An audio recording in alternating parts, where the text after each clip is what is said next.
Hey, I'm Joe, and this is a Bradford built fence.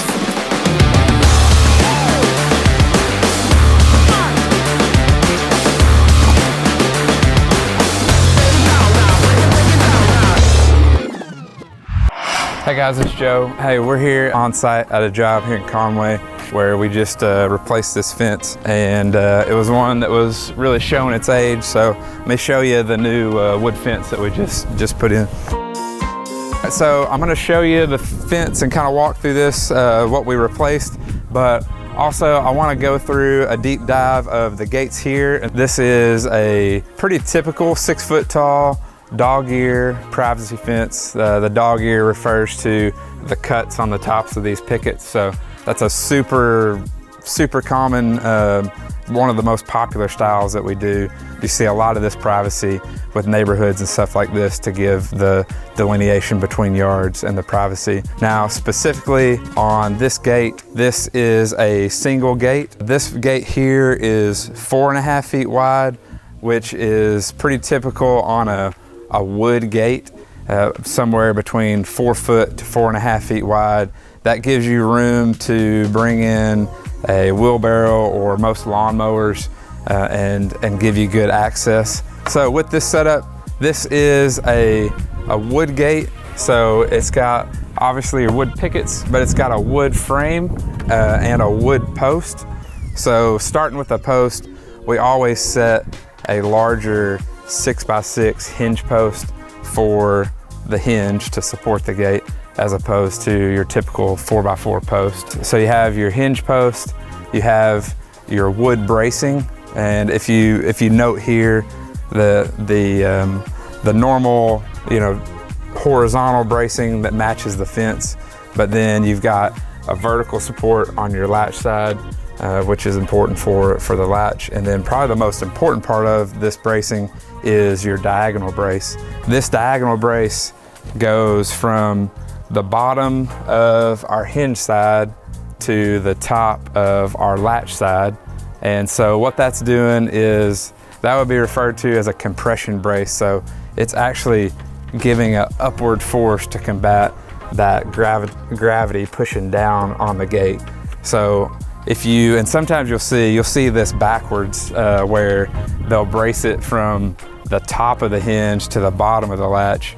But if you're using a 2x4 like that, and it's a compression brace, which meaning it's counterbalancing that downward force, then that's actually backwards and is actually not doing what it needs to. Now, if it was a tension brace, like if it was a wire tensioner or something that was pulling up on the bottom, then that would be the way that you would do it. But again, if it's like your normal wood bracing, if you've got it that way, that's going to be backwards and it's not going to serve the support and the purpose that you need for it. So that's the bracing, kind of the framing for it, and how you would want to see a wood frame, wood post gate set up to give you the support and the stability that you need. Now on from there, on the hardware, there is also purpose and intention. You've got a latch with a handle for opening, and then on the latch itself, you can operate it from the front or from the back. And you've also got a spot up here on this single gate where you can lock it from the front. That's a note on these single gates. The hole for the lock on the back is actually blocked by this post on a single gate that swings out like this. We can look on the double on the other side to where that is actually able to be utilized there. I've got your latch there. You can go from both sides so you don't get inside here, get stuck. Like, how do I get out? You can lock it up. Another note on this, I used to do this when I had some dogs that like to get out. You can also put like a carabiner or just a clip in that hole to where maybe you don't want to lock it up for security purposes or have to get a key out or do a combo every time. But maybe you want to keep to where your dog can't just hit that lever and try to bump the gate open. So that's a little trick or tip there, that if you get just like a clip or a carabiner, you can put in there and keep your keep your pets or kids from just bumping that open and pushing their way out and taking off toward the street.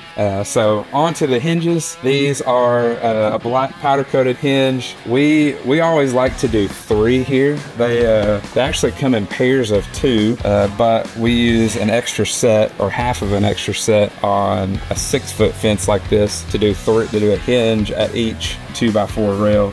If you had a taller fence like 8 foot, you'd have a 4th. So we like that for the extra stability and strength to have that extra hinge or have a hinge on every 2x4. Here you can see the screws here are a little bit different than the others, and that's a question we get sometimes, like, hey, what's going on with these bolts, these screws here? And it is by design. It's not to just be a mix-up of bolts, or that, hey, we just, whatever random thing we found in the truck we use. These here are a 2-inch lag screw that come with these hinges, but what we found and what you'll see is that that's enough to penetrate through this picket and into the 2x4, but over time, as things loosen and those try to back out, it's not quite a good enough hold and can cause for some separation and some malfunctions of these hinges. So what we do here on the post side is you've got your 2-inch bolts, but then this one is a 5-inch bolt, so it's got enough length on it to go through this picket, through this 2x4, and deep into that hinge post there. So it's tying all this way back into that bigger hinge post that we've got. And then on your gate side, you can see at the top and the bottom, these are actually 2 carriage bolts. And so these we drill out and put that bolt all the way through the picket and the 2x4. And you may have noticed on the back side that is bolted on back here. So there's no chance of, with wear and tear of this gate, as this gate swings open and gets slammed shut, it's not going to jar those lag screws loose. You've got this bolted all the way through to keep this all tight and swinging properly. That is a crash course rundown of a single gate with a wood frame, wood post. And so now let me take you and walk through some of the rest of the fence, and we'll check out the double gate and how that compares on the other side of the yard. All right, so here, the rest of this fence, the side and the back and the other side, we tore out and replaced. It was really showing its age. We removed all that fence. As you'll see, this side and the back have the pickets, or the finished side, facing in. This homeowner was generous enough to say, well, let's put it back the way it was, because we just did it and looked at it in the last video. But just to note that, like, they literally just finished this, and you can see how tight these gaps are. So we butt those pickets up to each other. Just a note on this pressure treated pine is a really good durable option, but whenever they treat that wood, there's a decent amount of moisture that's pushed into the wood. We try to let that dry and acclimate as much as possible, but there's still going to be interior moisture here that's going to have to dry out once it's in place. And so you should expect to see some gapping here as that dries. That can be anywhere from an 1/8 inch to a 1/4 inch. I would say 1/4 inch is pretty average. Another thing to note is, and we get a question too, is like, why do I have these 3 pickets that are real green or splotchy? And so that's actually nothing wrong with the wood. That's, again, part of the treatment process. That treatment, for whatever reason, interacts differently with, like, the sawdust and the grain in some of this wood. And so it gives it that kind of green color. Some boards, it really highlights the way that grain pattern is and that sawdust is, that can be really green. And then others, it can be more mild and yellow. But the good news is, here in about a week or so, after getting some sun exposure and acclimating, it's all going to blend pretty uniform of a more yellow golden color. The overall color is gonna even out, and this real extreme green from the treatment is gonna fade and even out with the rest of it. So that's to be expected, something to watch out with the treated pine. All right, so now here we're at the double gate on the other side of the yard. So the width on this is a 9.5 foot opening. So this, similar to the single, you've got same kind of hardware setup with your hinges and your latch.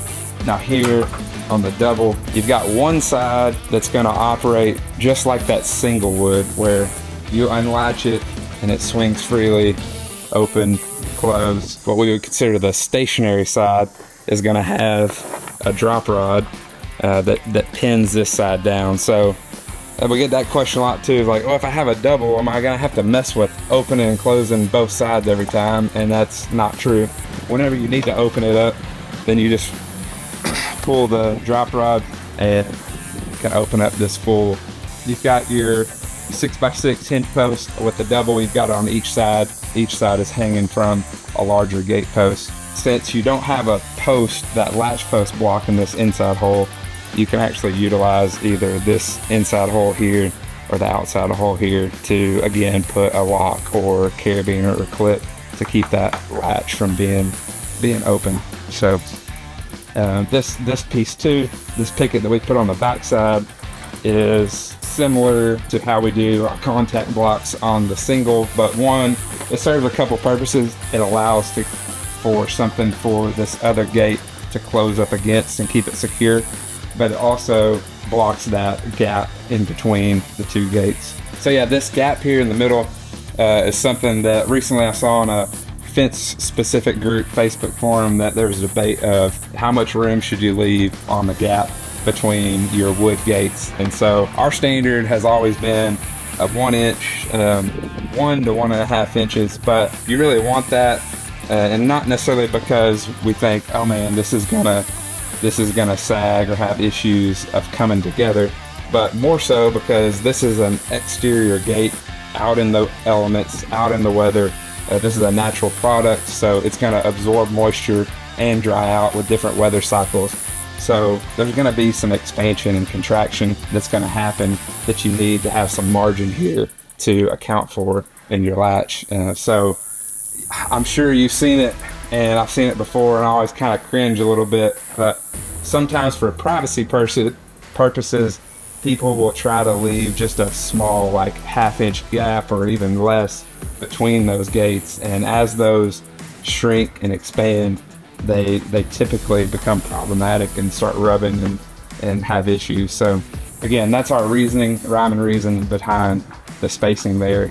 All right, so that concludes our walkthrough of the wood gate with wood post and wood frame. So come with me to another site and we'll walk through another option that we have for a steel support. Okay, so we're here at another site here in Conway. This job we actually finished right about 2 months ago. But we want to highlight here on this gate. We did 2 neighboring yards. We had varying different gates, but this gate in particular, as compared to the wood gate with wood post, wood frame that we just looked at, is a single gate again. Now this one is a little bit wider. This is a 5-foot opening, which gives you a little bit more room for a larger mower, more access. But our recommendation on anything on a wood gate that's anything over 4.5 feet is that we do a metal frame on that. And so I'll give you a peek at what that means and what our metal support frames look like. Here you'll recognize the same framing of a normal wood gate, but then in addition, you've got this 1-inch metal frame it's fully welded. We make these in-house specifically for the type of gate opening. So what this does is it gives it added support to the frame. This is attached to the wood 2x4 frame, and then it's got an additional tensioner. Like we talked, this is a good compression brace versus tension support. So this 2x4 is a compression brace, meaning it's pushing up against that downward gravity. Now this is a tension, so it's opposite. It's actually pulling up from that downward gravity force, and I'm sure there's a physicist out there that can correct me on my technical terms, but that's a good example of the two there. So anyway, this is tension because you can actually tighten this and put more pressure to pull up on the end of this gate. So there you've got a tensioner with a threaded bolt that can be tightened or loosened to make adjustments. So that's another advantage of this. Over time, if anything settles or shifts in any way, you can actually adjust this tension and raise that gate up. Also, the steel provides support to where as this wood ages, it won't allow that wood to pull or curl or twist. It's going to keep it true and straight and give superior support. We put a lot of time and effort into how we build our wood gates, as we talked, with the framing and the amount of hinges, but even the best built gate, as you get wider and wider and you put more weight on this, it's best to have some additional support. So these steel supports are a great investment on making sure that the gate is operational and straight and true for many, many years to come. All right, so in our gate discussion and things that we've come across, we realized that a gate is one of those things, it could make or break a fence. It's usually something that either you're super happy with, or if it's not in working order, the gate is something you're wrestling with and hassling with. That's why we came up with an option to have this additional steel support. As we talked, if the opening is wider, we for sure recommend these, but we do get the question of like, when or why should I elect to go with the metal support? And even if you were doing a normal 4-foot opening, or on a double, a normal like 9-foot opening, these are a good investment because they're going to, as we talked, keep the gate from pulling or curling or warping. So it keeps that wood true and straight, which in turn keeps it latching correctly over the years. And then the additional support of the steel reinforcement and the tensioner keeps it from swinging correctly. We've had really good success with these and have been a really good addition to protecting your investment and ensuring that your gate is operational and hassle-free for many, many years to come. All right, so that's everything for a wood gate with a steel support. So now let's go on to the next site where we've got a gate with metal post and a welded metal frame. All right guys, so here we're at another location. This is a double gate that's got metal posts and metal frames. So this is kind of the granddaddy setup of gates. It's the ultimate in strength and durability, and is a really nice setup. Also to note, this is, just for comparison, this is a cedar instead of pine. Those last two we looked at were pine, so you can see the difference in color and texture with the cedar. But here on this gate, we've got a 1.5 inch fully welded frame. By design, these 1.5 inch frames align with our 2x4 framing. So these 2x4s just allow us to have something to still nail the pickets to. This frame is fully connected, again, with our tensioner that gives you support and adjustment here. And then these are on a welded hinge. So this frame is tied into this metal post. So you've got the strength of this metal post. This is a 4x4 metal post. And then you've also got the longevity. There's no risk of this post warping, moving, that sort of thing. So you've got a really strong metal post here, then welded hinges and welded to this metal frame. We use this particular type of hinge in order to allow us the option to swing out like this does. So this swings out. In some cases, we may have to swing it in, and you have that option with these hinges. But if you'll look, whenever this gate is closed,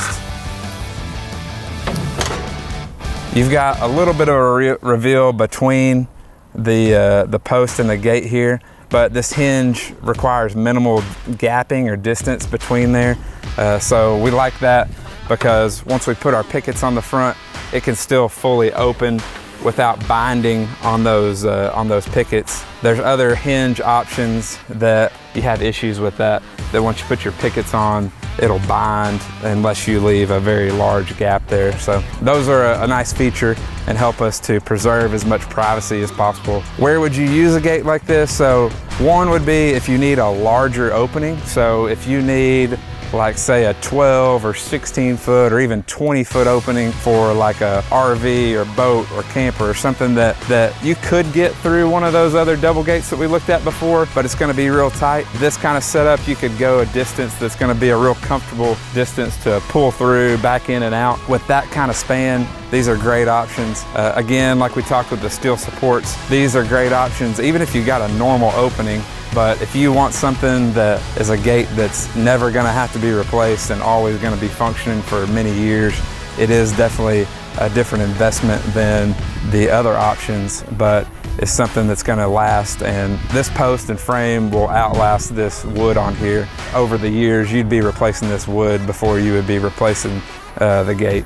All right, so something to note on these frames, and like the steel supports that we just looked at the other job, these are things that were born out of necessity. It's not something that I've seen around before, but we had needs to help stabilize gates or do different type openings, but still preserve the privacy. So this is something that we have engineered and designed and that we build custom in-house. Hey y'all, thanks for checking out these gates with us today. I hope that's helpful. Make sure and like this video, it helps us out a ton, and subscribe to the channel for more gates and fences like this.